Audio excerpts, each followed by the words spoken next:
Hello everyone, how are you going today? If you are new to this channel, welcome. My name is Lucas. How are you going? And if you are a subscriber or a returning viewer, welcome back. I hope you're all doing good as well today. Today's video is quite a special one for me. It's a birthday special. I'm officially a fully fledged 26-year-old man, as if I wasn't a man already. And it's funny how people, when I say how old I am, people get shocked because they think that I'm actually younger than what I actually am.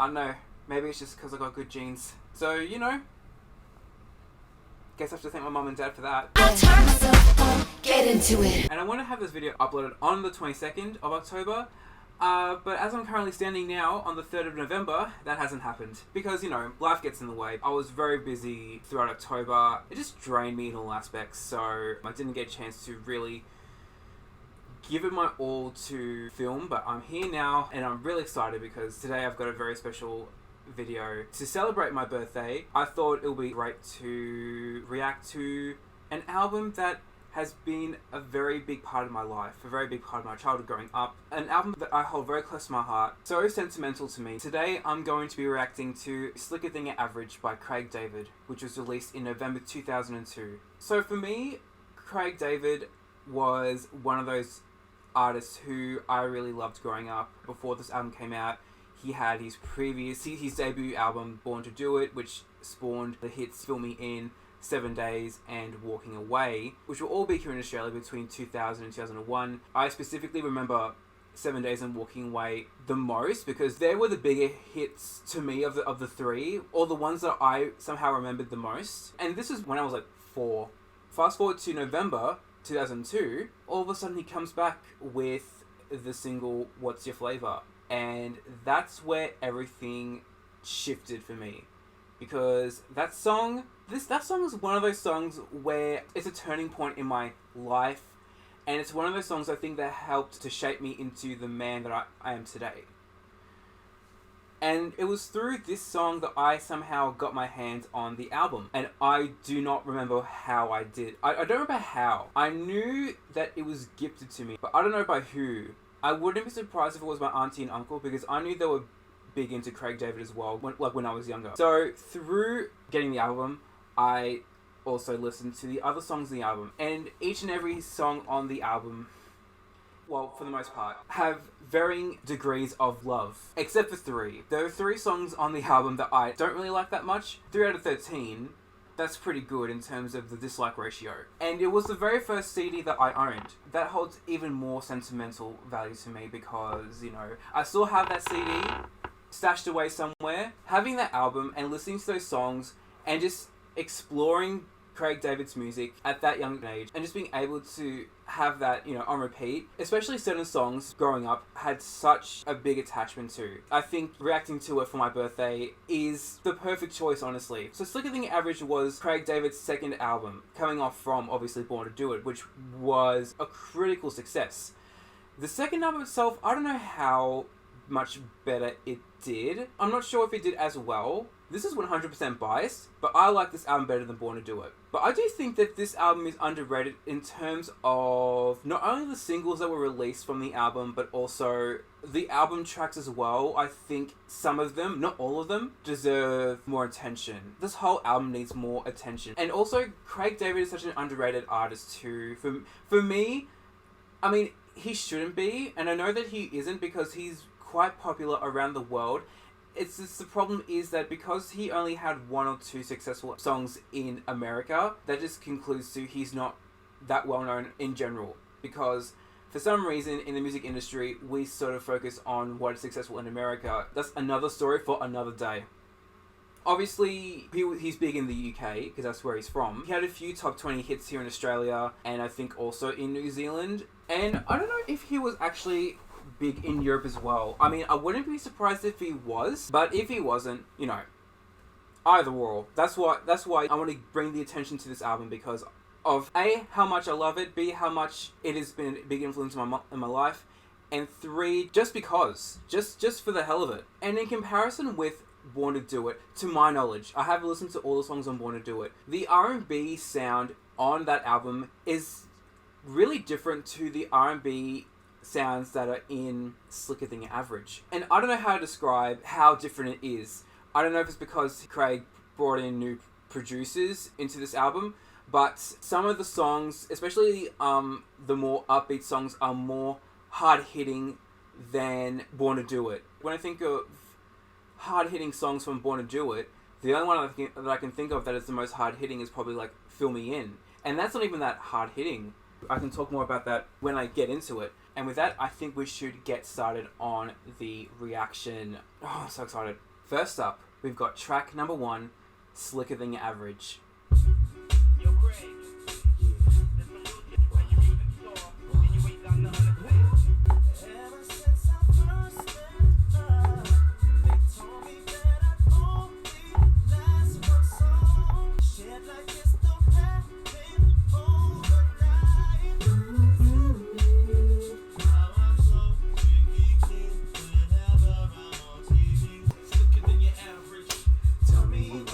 You want from me.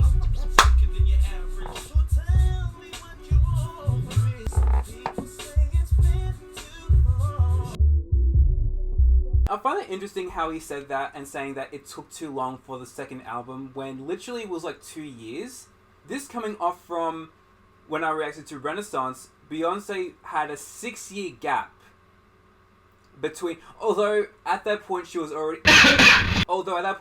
more of a well-established artist. Her having a 6-year gap between albums is understandable. Same with Rihanna. I feel like expecting an album straight away after the release of one, sort of like a year or two afterwards. I mean, I can understand why artists would do that, just to keep them from fading into obscurity, I guess. And that's hard, because, you know, you don't want to put pressure on yourself, but at the same time, I feel like it is what it is. It shouldn't be, but as someone who is not a musician myself, I think that's, you know, it sucks.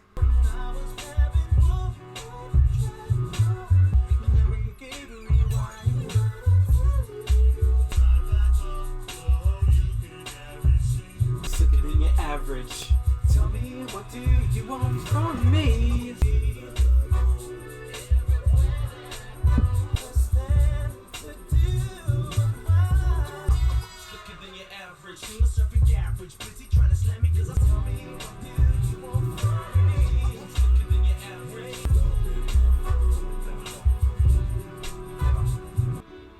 I forgot that it took all the beat out of it.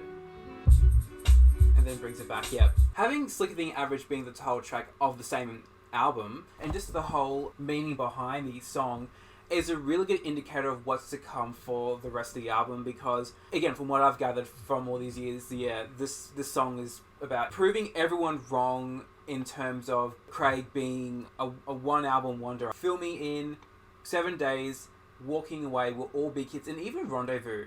I mean, that was like the fourth and final song. I don't know how well it did around the world, but that album was successful. And I don't know, I guess people thought he couldn't do it again with his second album. And I could easily say that he proved them wrong. This album had 6 single releases. I don't know how successful they were around the world, but there were at least 2 top 10 singles that came from this album here in Australia. But also having that as your opening song and just the beat itself, I think it was the right choice. But what is also interesting about this song being the first song on the album is that it's literally 6 minutes long. It's the longest song on the album, and it's the very first song. I find it weird thinking that the longest song on the album is the very first one to start off with. It works well because, like I said before, Craig's saying, you know, I'm more than just a one-hit wonder, one-album wonder, and this song and this album is going to prove it to you. For me, in general, the song's, you know, for a lack of a better word, average. Yeah, I'm telling you, I have the mind of a master. I have the mind of a mastermind. What's that? I don't know, but you know, I'm so creative like that. Not to say that it's bad. It's good. Like I said, this is one of the 10 songs that I do like. It's not one of my favorites though. Only because I just think, to a certain extent, I don't know if it's because of the fact that it's 6 minutes long. Well, no, actually, no. It's not because of the fact that it's 6 minutes long. I just think the way the song plays out, I think it gets a bit boring after a while. It drags on a bit. But that doesn't mean that songs that are 6 minutes long are going to be boring. I can be the one that takes you there.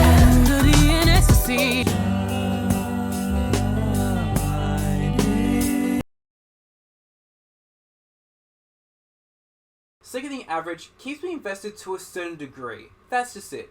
But I do think it's a great song to start off the album with. And look at him now. I felt like Craig David had left after the 2000s, and then he came back with a vengeance in the mid-2010s, and now he's back in full form. He just released his most recent album, 22, and I just love him. I just love his music so much. I should listen to some of the songs on the album. My favorite on the album so far is Obvious, which is interesting because it sounds like, again, more like the early 2000s R&B, which is definitely what he's more well known for. It's sort of nice to have like a nostalgic trip back to that time. So with that, let's move on. Next up, track number 2, What's Your Flavor? Tell me what's your flavor? What's your flavor? I met this black girl in the club went by the name of P. Can't be left. So I called chocolate chip with the sweet topping crisp, but I still can't get enough. I wanna taste you, take you home with me. I could be Tell me what's your flavor? What's your flavor? I took them in the middle of July with the drop top Oh shit, down. hang on. Park when the summer and teeth to the winter and West be veteran. I could be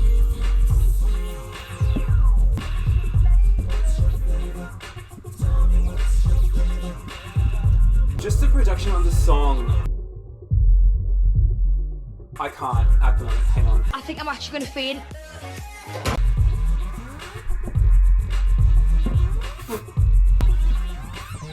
I'm taking them apple and vanilla with a little chocolate sprinkling.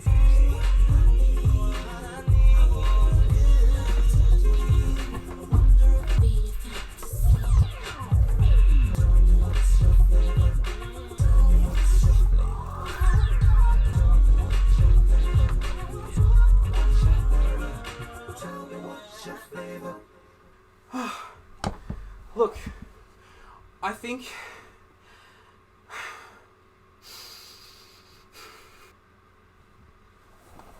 give me a minute. Like, when you because this was the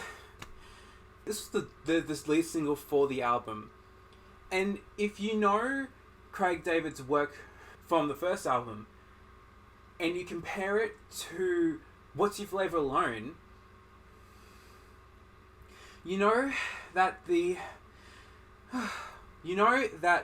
production, the sound, it's different. It sounds heavy in terms of the production, in terms of like the beat. The beat sounds heavier in What's Your Flavor, and there's a few other songs that have the beat that sounds a lot heavier because it's not as big in Born to Do It. Whereas with Slickening Average, the beats in this album are a lot heavier. There's no hiding it. The fact that this song is my number one for the album.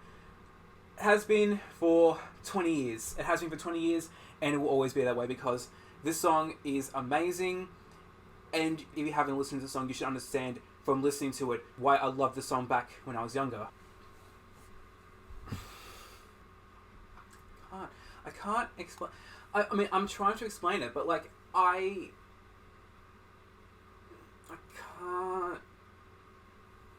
Can you imagine this being the first single for your album? I think it was a great choice because if he stayed to more of the sounds that he had in Born to Do It, then he would have fallen off quickly.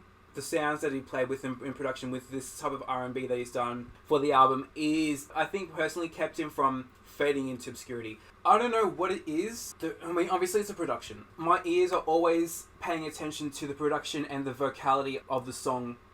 Always. Like, the lyrics sort of fade back into my mind.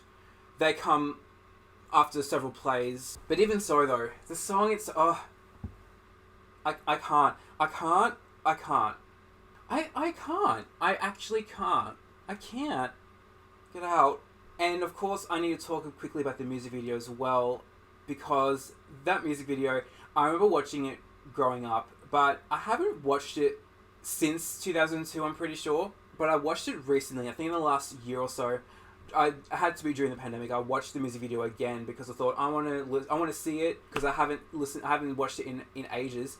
And yeah, the music video is, you know, an homage to the original Willy Wonka and the Chocolate Factory movie, but instead of it being winning a golden ticket to eventually run the Chocolate Factory, it's like it was a golden CD to essentially win a date with Craig David, I'm pretty sure. I think from memory. It's so early 2000s. Amazing. The only scene that I remember was when that one woman was trying to get in bed with Craig, but then he's like, nah, I'm out. And because the bed was like a Murphy bed, it just flipped back up to the wall with her in it. Talented, brilliant, incredible, amazing, show-stopping, spectacular. The levels of iconicness in that one scene alone is insurmountable. But can you imagine me, 6 years old, watching this music video and dancing to this song at that time? I was definitely living for the song. And like I said, it's one of those songs that was definitely a turning point in my life in terms of like shaping me into the person I am today. It had that big of an effect on me. And not many songs have done that for me to that level. Everything about this song and the music video, to me, is absolute perfection. But wow, what a moment. I will never forget. And I just have to say, thank you very much, Craig David, for bringing this song into existence. You and everyone else that was involved in it. Amazing, because I can't imagine a world without this song. I can't think of a timeline where this song doesn't exist. That is like literally. It's like. I know this is gonna sound cringy. I feel like this is a good way to explain it. It's like this song is like a Horcrux. No, I'm not gonna go there. Up next, we've got track number 3, Fast Cars. I've always wondered what they were trying to break into to get the car. Was it like a dealership or someone's garage? Fast cars, fast women, speed bikes, nitro in 'em. Those are the types that I'll be feeling. Whoops! Oh shit!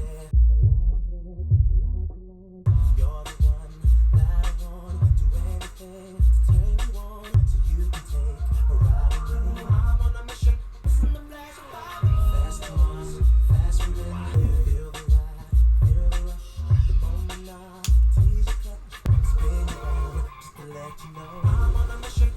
Busting this express sticking, and I'm unaware the limits I'm hitting. Fast cars, fast women, speed bikes, nitro in 'em. Why isn't this song being featured in a Fast and Furious movie? Like, I mean, aside from the fact that it's about like fast cars and everything, literally, this sounds like a song that could have easily been in one of those racing scenes. As someone who is not an aficionado of the Fast and Furious franchise, I can honestly picture Dom Toretto. Torello? I was gonna say Toriello, but that's Val from The Nanny. I can definitely see this being played while Dom Toretto is just like literally racing somebody. That's all I'm saying. Rushing like a Yamaha. I like the way it before, but when I'm turning you on. Fast cars, fast women, dangerous, dangerous. Those are the types that I'll be feeling. Those are the types that I'll be feeling.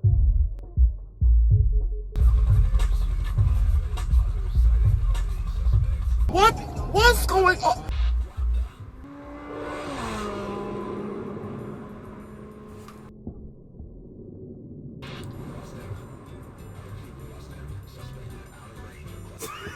I tried so hard to do that in time, but the fucking headphones wouldn't stay. I'm sorry. I was picturing them in my head this whole time, thinking, am I going to do this right? Anyways, like I said, there were 6 singles that were released for this album. Fast Cars wasn't one of them. I mean, I think in some ways it's kind of good that it wasn't a single. I don't know if it would have done well.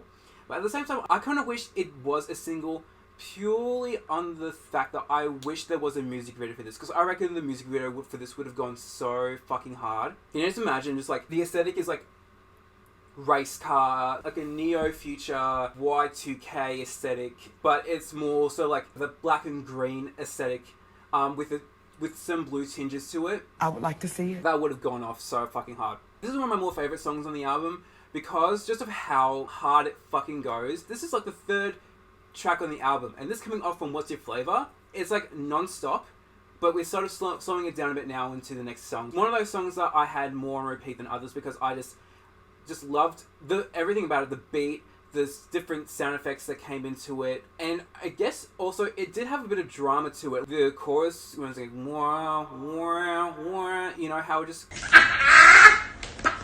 sort of builds to this sort of like drama. Again, early 2000s R&B drama, but this was like a different kind. It's not like the typical kind of drama, but the beat is harder than a typical R&B sort of track for back.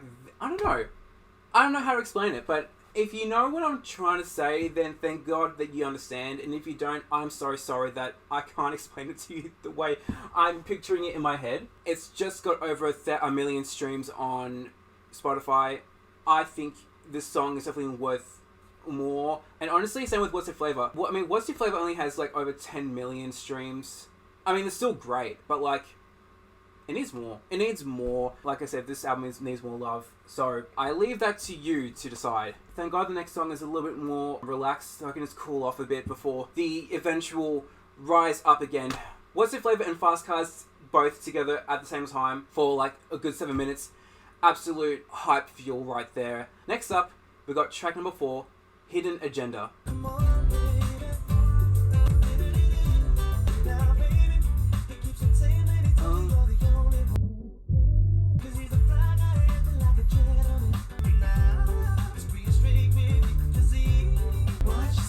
What you get.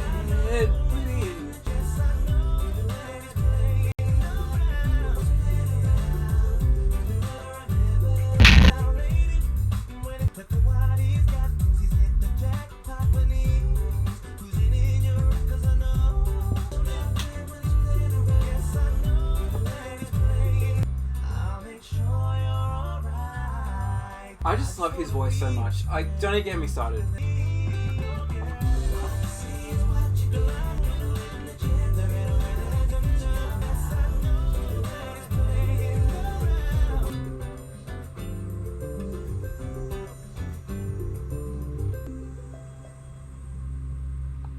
I must say, this is a stark comparison to the first 3 songs, but that transition between Fast Cars to Hidden Agenda works well, because Hidden Agenda definitely sounds something more from Born to Do It in its sound. It's good that he still has something like that for Slicker Than Average, but also this is the first song on the album to me that I feel like really puts Craig's vocals into the forefront, because he does more of the vocal runs. This was the second single of the song, which came straight off from What's Your Flavor. Aside from What's Your Flavor, I didn't really sort of pay attention to the rest of Craig's music being on the charts and what they did and whatnot. But I think having Hidden Agenda coming off from What's Your Flavor is good, because it's still got a nice beat to it, but it's not as full on as What's Your Flavor. I think the way the singles were released, it just sort of slows down, because then it goes, I think the third single that came after that was Rise and Fall.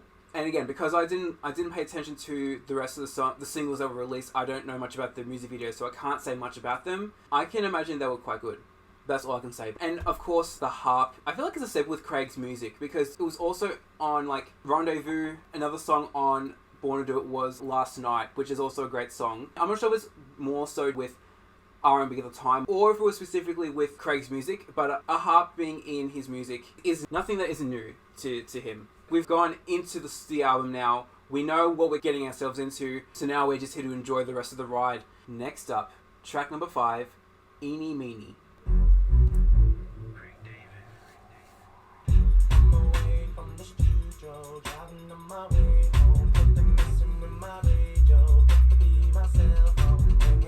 That sound, I feel like the kids of today will not understand that sound at all, especially like the young Gen Z. I mean, maybe depending on how old you are, but being in the car, especially before smartphones were a thing, having your mobile or your cell phone in the car and someone's trying to call you out of the radio on, and that sound just happens because the signal from the phone is interfering with the signal with the radio. A memory of the 2000s right there for all of you people like me who were around at the time. Does that make you feel old? It sure as hell does that make you feel old? Sure as fuck as I do.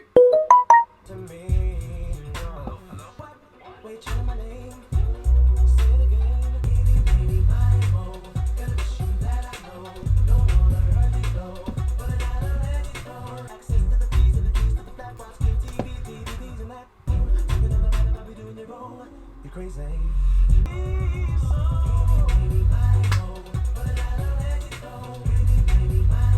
Well, I'm just an ordinary guy. Yo, Craig David, show me after that wage pay slip. That's what you got your police wanted me to get every mention with a truck in the back for the dice. Okay.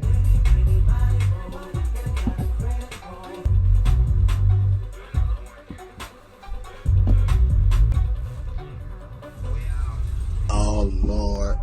Again.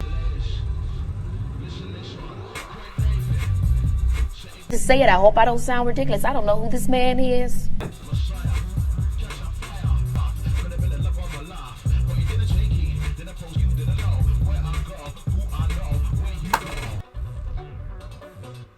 I have a few things to say about the song. So first and foremost, this song is also another banger of the album. I think for a while, kind of like growing up, I kind of flip-flopped with this song because I wasn't sure if it was like good or not.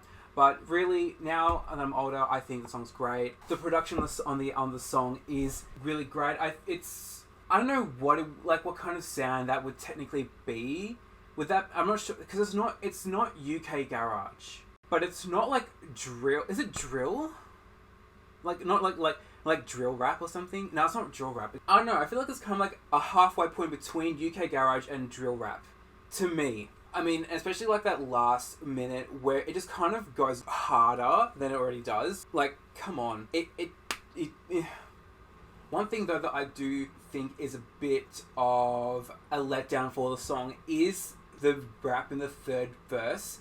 Only because I feel like, well, firstly, there are 3 unaccredited raps in this album. The first being Slicker Than Average, because there was a guy that rapped there. The second one being here in Eenie Meenie, and then as we go on later, there's another one in Spanish. However, I feel like the one in Eenie Meenie, I don't know, I feel like it doesn't connect well with the rest of the song. It feels out of place. It could have been a bit better without the rap, but that's just me. And again, another high octane song up there with the other 2 that I mentioned before. All I can say is thank God the next couple of songs are a lot more relaxed and I can just like take a breather because most of the hard-hitting songs have already been done. There's probably like another 1 or 2 more that I know that I'm going to bust my ass to. So until then, I'm just going to take it easy. I'm going to need to. Another song that I insist that you listen to if you like that kind of music, I reckon, and if you've not heard of it or have not listened to it in a while, I reckon you should do that along with the rest of the album at the moment so far, because I do believe there are some hidden gems in this album. And again, I'm definitely biased, but you know what? It very well is the truth. Up next, we've got track number 6, You Don't Miss Your Water Till the Well Runs Dry. As I sail with you across the finest, we will move the clouds to brighter day. I know this love between us is through all the storm weather. You don't miss your water till the well runs dry. Can somebody? You don't miss your water till the well runs dry. Close my eyes, sit back while reminisce of when we used to fuss and fight along the way. Together forever. You don't miss your water till the well. Hang on. I just want to say this right now. I don't care if you agree with me on this. I feel like in terms of ballads, like this ballad honestly can give Usher a run for his money. That's it. That's all I want to say. Always on my mind. All strongly, you and I. Oh,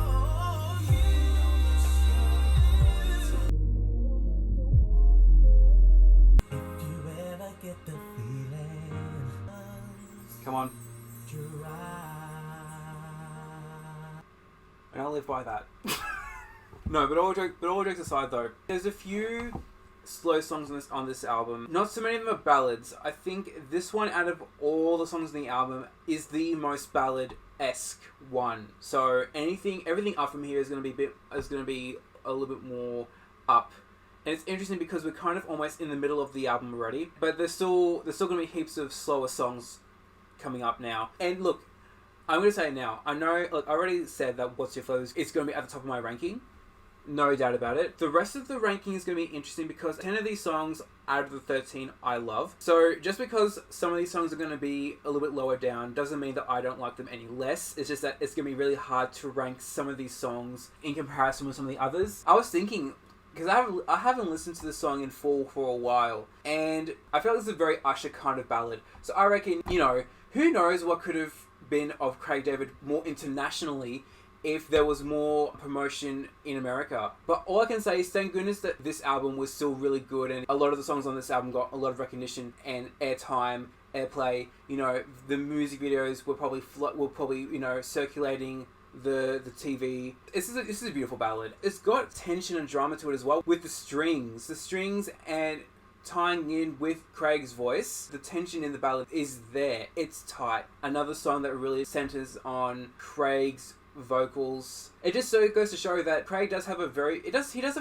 I do think like Craig David has such a beautiful voice. It's songs like this that really showcase it. It's the fact that it's almost 5.5 minutes long. It's a bloody fucking long song. It's still engaging. There's a little something about it that I think could have been done to cut it a little bit maybe, but at the same time I don't mind it being that long because it's still a good song. Next up, we've got track number 7, Rise and Fall, featuring Sting.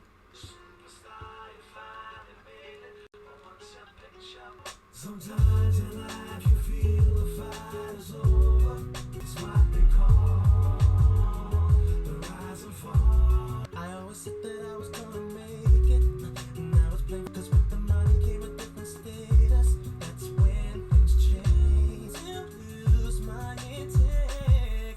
Sometimes once your picture becomes tainted, it's what they call to show you the shape of my. I like how Craig added that sentence in there. Is it too late to show you the shape of my heart? I like that because if you were listening to the instrumental of the song, it samples Sting. I mean, and again, I like how he brought Sting into this song because this song samples his song Shape of My Heart, hence why he said that. But Shape of My Heart has been sampled in a couple of other songs throughout the past couple of decades. The most notable ones that I can think of off the top of my head, aside from Rise and Fall, is Shaped by Sugar Babes. I live my life in chains, got my hands in chains, and I can't stick with a call to the gap. And then more recently and more notably, Lucid Dreams by Juice WRLD, may he rest in peace. I still see your shadows in my room, can't take back the love. Yeah, I did want to mention that because it has become a very popular song to sample, because it's been sampled in at least 3 that I can think of now, except this is the only one that actually has the original artist of that sample in the song as well.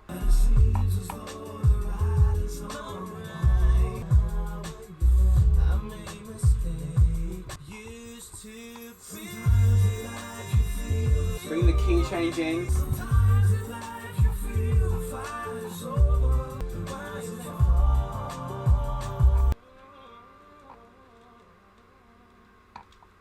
What a good way to end it off there. Another song that I don't really listen to that often because, again, it's not one of my favourite songs on the album, but I do like it. This became the 3rd single from the album. So What's Your Flava, Hidden Agenda, then Rise and Fall. Having that sample, plus the artist that the sample is taken off from, is a very interesting way to incorporate the sample. And the lyrics, the whole, you know, rise and fall of fame. Obviously, that's really such a big thing. I can only imagine, not just artists, but people who gain, like, worldwide, like, really worldwide famous success. I can only imagine how different their lives change. Let's move on to track number 8, Personal.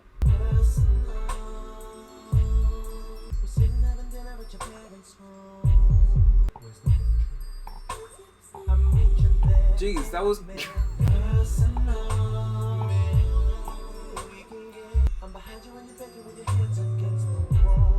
Oh. Hang on. Where?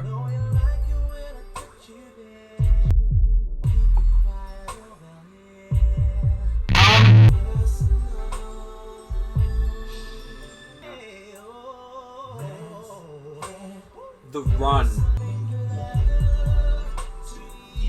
Ooh, that filter.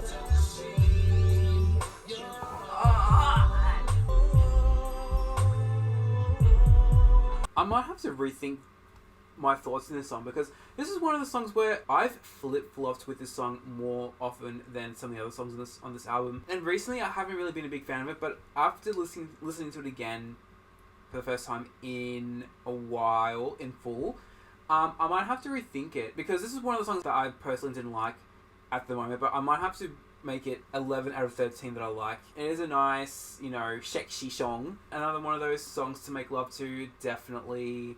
If you like to listen to music while you're doing it, I just feel like sometimes with some songs like that, they are a little bit faster in terms of the rhythm and beat.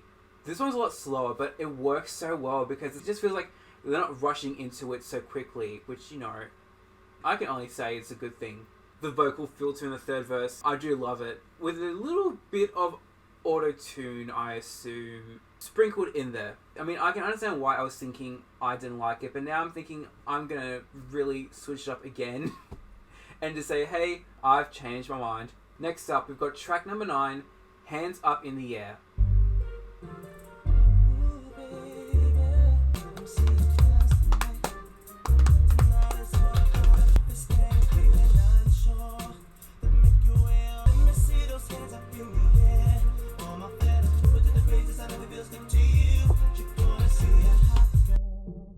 Y'all hear that? I forgot about that bit.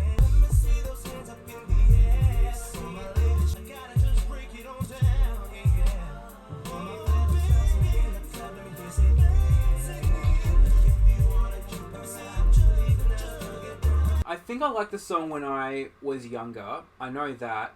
But listening to it again now, I don't feel for the song at all. It's not one of my favourites on the album.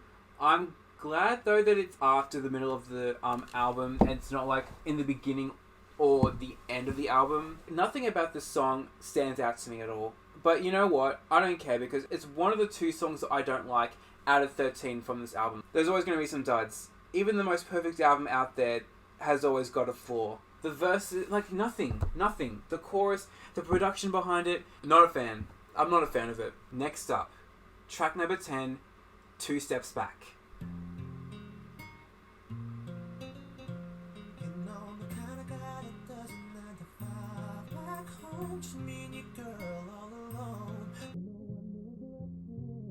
Wait, oh, me and you girl, not me and your girl. I was always confused, like, was it me and you? It's like, he's with another man's girl. But no, it's just me and you girl. Just, yeah. No.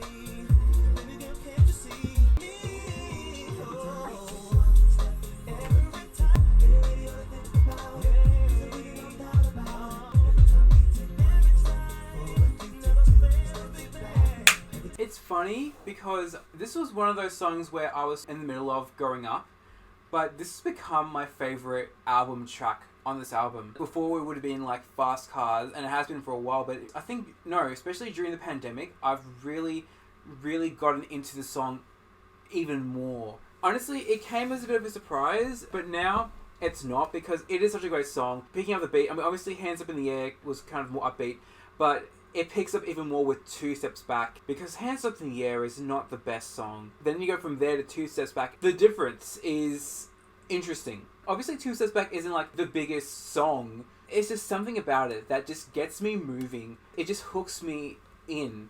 I think what helps is the build up to the first chorus from the first verse, because you know how it just sort of like sticks with the guitar loop. I'm assuming it's the guitar, and then it sort of builds up in the background with all those other production effects, and then it just brings the beat in with the chorus. And I think it's definitely worth a listen to. Next up, we've got track number 11, Spanish.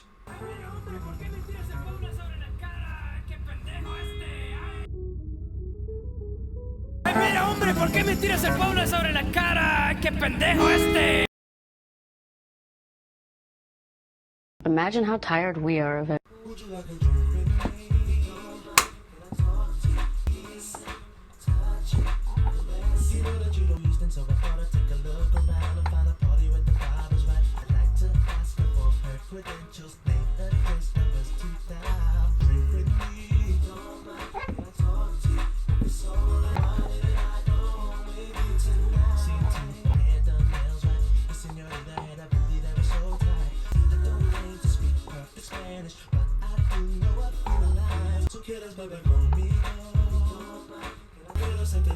I forgot they actually spoke Spanish in this chorus. And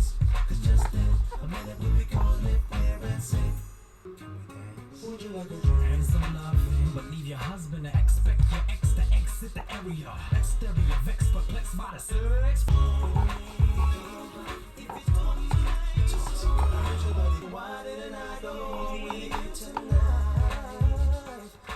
Man, this was another song growing up that I loved because I loved the beat of the song. I really liked the more upbeat songs growing up. Having a Spanish guitar in an R&B song doesn't hurt. And then we've seen that time and time again that it's always welcome.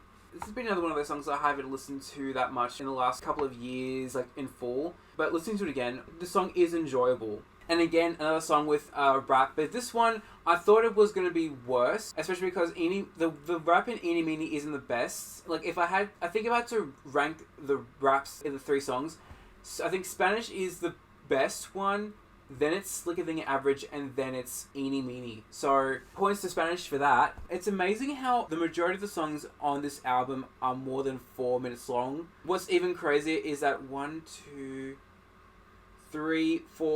5 of the 13 songs on this album are over 5 minutes long, including Spanish. So, it's a bit of a long album. I mean, the album just comes over an hour long. I don't know if I put this in any of my playlists recently, but I should. Next up, we've got track number 12, What's Changed.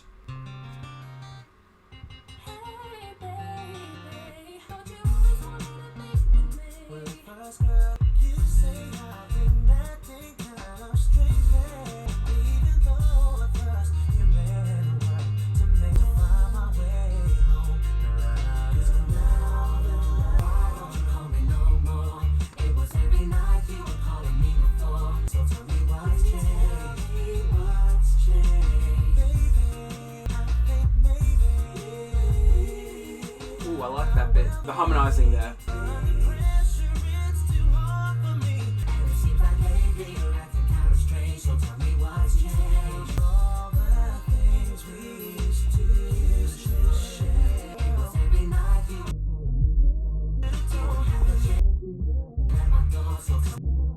This.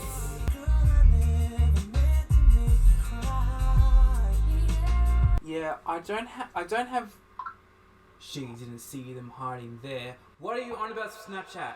I don't have much to say about this song because I never really listened to it growing up because I just assumed that it was not a good song. It isn't, but I'm actually kind of surprised with how it turned out. This is kind of like the first time in ages that I've probably listened to it in full, if not the first time I've heard it in full. I thought it was going to be my least favourite of the album, but now it's gone up one, definitely. Still doesn't change the fact that I don't like it that much. It's not my favourite. I find it boring, and I'm not really that invested to stay connected with the song and the lyrics as well. Finally, we're at the end of the album.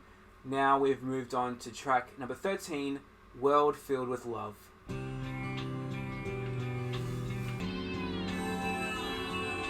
Oh my god. So some pictures in the paper.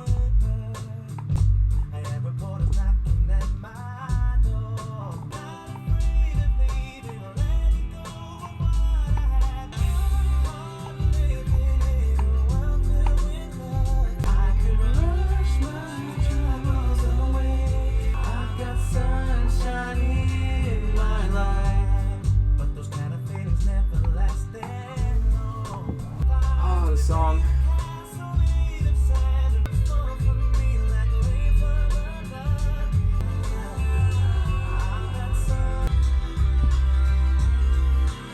This song just fills me with happiness.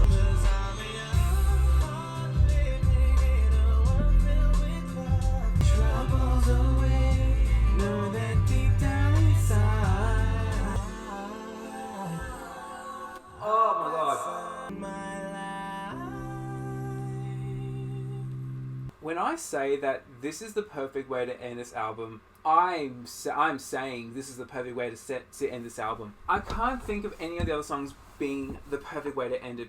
The absolute happiness and joy that comes from the song, just and Craig's vocals are amazing.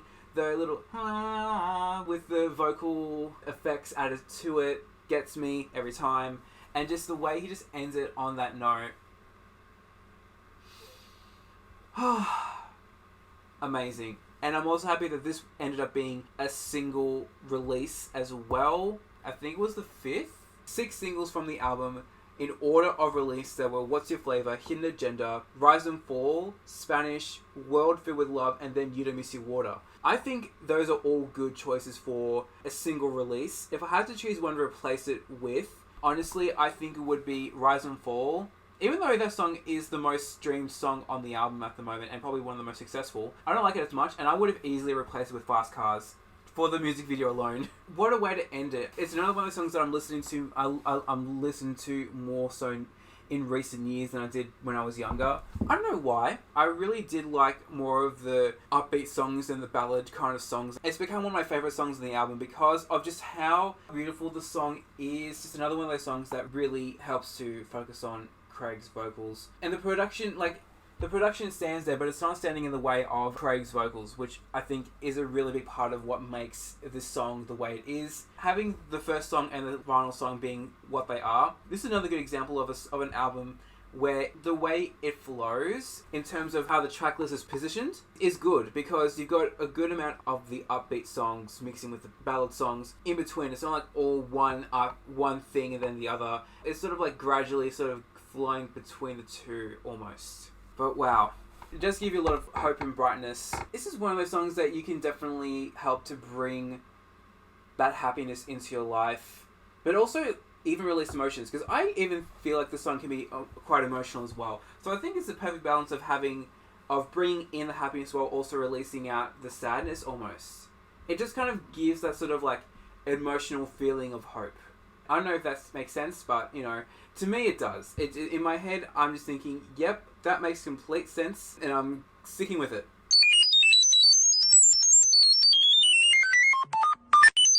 You know how when you look back at things that have really impacted you in your life, especially music, you know when you look back at an album and just think, wow, this album really made that big of an influence in my life. It's really amazing looking back now, listening to this album in full again for the first time in a while. The way the track list is structured is great. It really just showcases different aspects of what Craig has and can do. But again, all because of one song, and I was introduced to 12 other songs in my life. It's really interesting how things happen in your life, doesn't it? And how you get introduced to these sort of things. Because I can only imagine a timeline where this album wasn't the first album that I've ever owned. How I wouldn't have known about these other songs except for just What's Your Flavor. And I can only imagine like how that would have played out if I just started listening to the songs in later years. How I would have felt then, and how that would have... It wouldn't have made much of an influence on me as it would have back then. Highlights for the album for me, definitely What's Your Flavor. That's no question. That is no question, no rhetoric about it. It is definitely it. It is the song for me. Fast Cars and Eenie Meenie are such massive... They can definitely be club hits. World Filled with Love is just so beautiful. And Two Steps Back is that nice in-between of being not too heavy but not too light, of a dance, of a song to like get into, you know? All I can say is to Craig, David, if you somehow watch this, even though I don't know how this will come to you, thank you very much for making this album exist, and to everyone else that was a part of the production, because this album has played such a big role in terms of the person I am, in terms of like the music that I listened to growing up, but also the person that I am and the person I've become. And I can only say that with a couple of albums in my childhood. There are at least another 5 albums I can think of growing up in the 2000s that I have owned and that have shaped me into who I am because of that music. It has made such a big impact on my life. Positively, obviously. I can only imagine like what would have happened if I never got into What's Your Flavor, or it didn't exist. If that would have made me different. You never know with things like that. You can only think what if. But really, I'm just happy that this album exists, and it's the first CD that I ever owned, and it really made that much of an impact on my life. So thank you, Craig David, for just giving everyone this album. And I hope that other people, and if you're watching this, you know, yes, you, I'm looking at you right now. If you're watching this and you have not listened to this album at all or in full, please do. I think it's a really, again, biased, I don't care, I don't give a fuck, but I think it's a really great album. Yeah, there might be some songs that I don't like, but that's with everyone. Not all the songs on the album are going to be for me. It is what it is. I feel like this album deserves more love. Coming from a Slicker Than Average stan, it just needs more love. Because I'm seeing songs on there that haven't even hit 1 million streams yet. The only 2 songs that have got more than 10 million streams is What's Your Flavor and Rise and Fall. I find it shocking that What's Your Flavor only has just over 10 million streams. I really wish it's in the 100 millions. Let's get it to over 100 million, guys. Add some of these songs to your playlist. I think they're definitely worth a listen to. Well, with that, that's a wrap on this video. Again, a very integral part of my childhood in celebration of my birthday. Thank you very much for watching my video. If you liked it, please leave a like on the video and subscribe if you're enjoying my content. Leave a comment down below. What's your flavor? What is your flavor? Leave a comment. What is your flavor? What is your favorite song on the album, or favorite songs, plural? I know it's plural for me. If you are like me, if you have any fond memories of this album, let me know. So, you know, we see each other. We see each other. We see each other. We good. So that I know that I'm not the only one. And ring the notification bell so you can get updates on when I upload. I'm really happy that I finally got this video done. I'm so happy. Thank you very much for watching. I will be back very soon with more videos. So until then, take care. See ya.